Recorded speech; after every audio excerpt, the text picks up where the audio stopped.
प्रिय साथियों, संस्कृत के इस क्लास में पुनः आप सबका स्वागत। जैसा कि आपको ध्यान है, पिछले कई सारे क्लासों में हम प्रथमा विभक्ति, द्वितीय विभक्ति, तृतीय विभक्ति और चतुर्थी विभक्ति से संबंधित अनेक सूत्र हम पढ़ रहे हैं। इसी क्रम में मैं आज आपके साथ चतुर्थी विभक्ति से संबंधित एक वार्तिक है मित्रों, उस वार्तिक की आपके साथ में मैं चर्चा कर रहा हूं।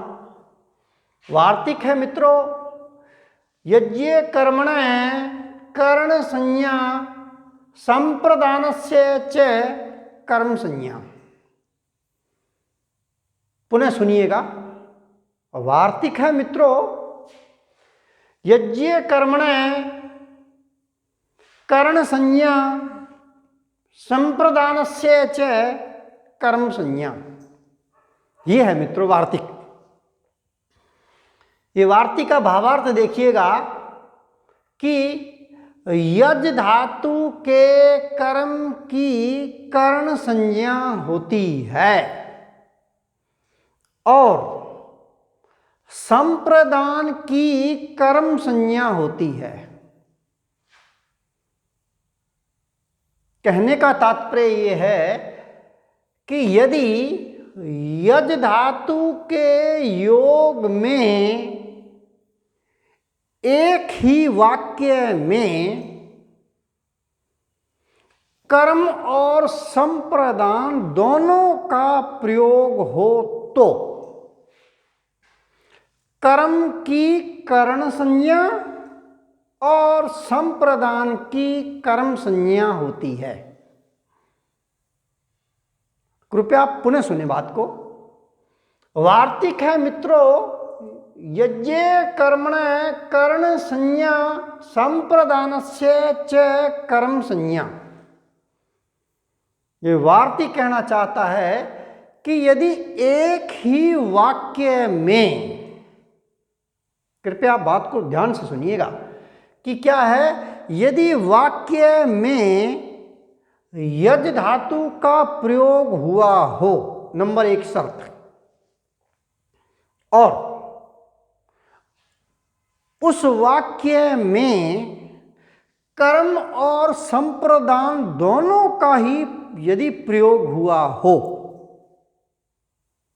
क्या कि वाक्य में कर्म और संप्रदान दोनों का प्रयोग हुआ हो एक वाक्य में, और यज धातु का प्रयोग हुआ हो, तो यज्ञ कर्मण कर्ण संज्ञा संप्रदानस्य च कर्म संज्ञा।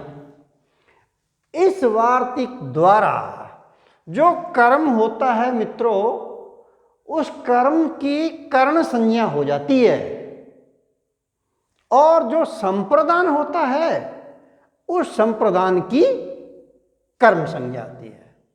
क्या कर्म की तो मित्रों कर्ण संज्ञा हो जाएगी और जो संप्रदान है उसकी कर्म संज्ञा हो जाती है।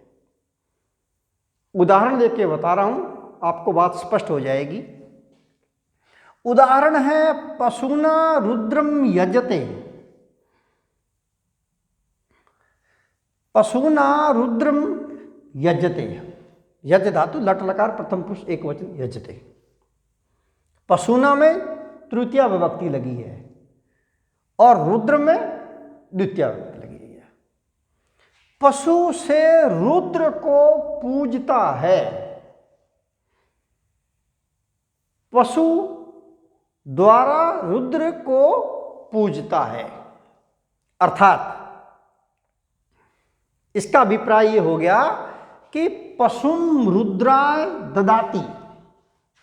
क्या? पशुम रुद्राय ददाति, कि रुद्र के लिए पशु को देता है, वह रुद्र को पशु दे रहा है। ये है इसका अभिप्राय कि रुद्र के लिए पशु को देता है। देखिएगा, यहां दान क्रिया का उद्देश्य रुद्र है।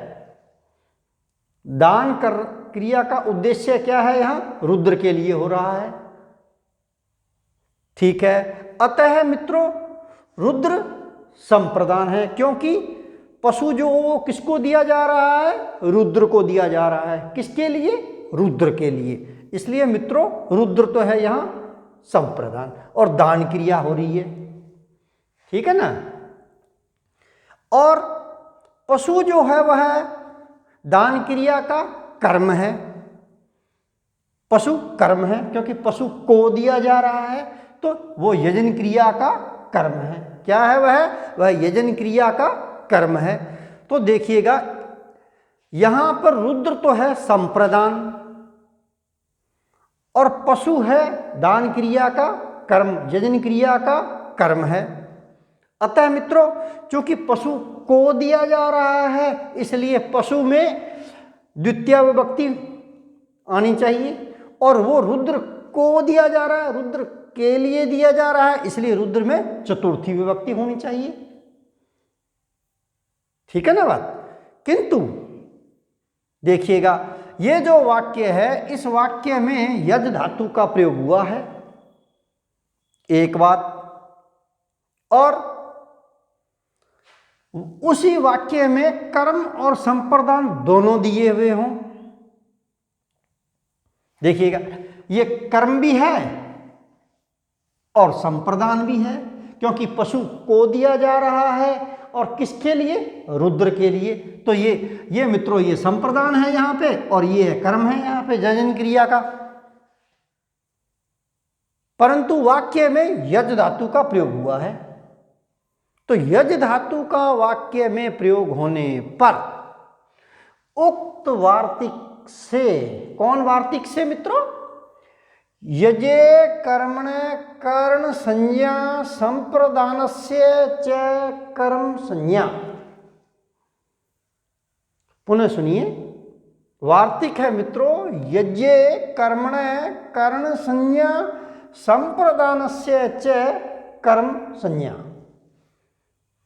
इस वार्तिक से शर्त क्या थी कि यदि वाक्य में यज धातु का प्रयोग हुआ हो एक वाक्य में, और कर्म और संप्रदान दोनों ही हों उस वाक्य में।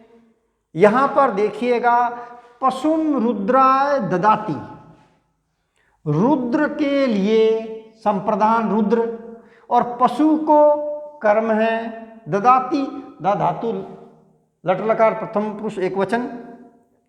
तो मित्रों यहां रुद्र है संप्रदान और पशु है कर्म, और यज धातु का वाक्य में प्रयोग हो गया, और यही ये वार्तिक कहना चाहता है। इसलिए उक्त वार्तिक से यज धातु के योग में उक्त वार्तिक से ये जो कर्म है पशु, इस कर्म की कर्ण संज्ञा क्या होगी, तो मित्रों कर्म की क्या होगी, कर्ण संज्ञा।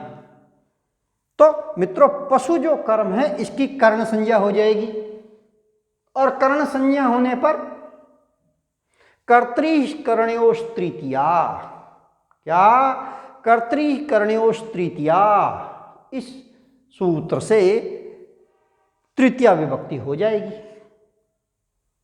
पशु शब्द से तृतीया विभक्ति होगी, कर्तृकर्णयोश तृतीया, तो हो जाएगा पशु शब्द से तृतीया विभक्ति का एक वचन हुआ पशुना, तृतीया विभक्ति का एक वचन क्या हुआ, पशुना, ये तृतीया विभक्ति होगी। तो कर्म पशु की कर्ण संज्ञा होगी, कौन सूत्र से, कर्तृकर्णयोश तृतीया सूत्र से। और जो संप्रदान है मित्रों रुद्र, ये रुद्र के लिए ये संप्रदान है ना यहाँ, तो ये जो संप्रदान है रुद्र, इस रुद्र की कर्म संज्ञा हो जाएगी। क्या कहना चाहता है ये कि संप्रदान की तो मित्रों कर्म संज्ञा होती है, तो यहाँ पर संप्रदान है रुद्र, इस रुद्र की कर्म संज्ञा हो जाएगी, और कर्म संज्ञा होकर के कर्मणि द्वितीया से रुद्र में द्वितीया विभक्ति आ जाएगी।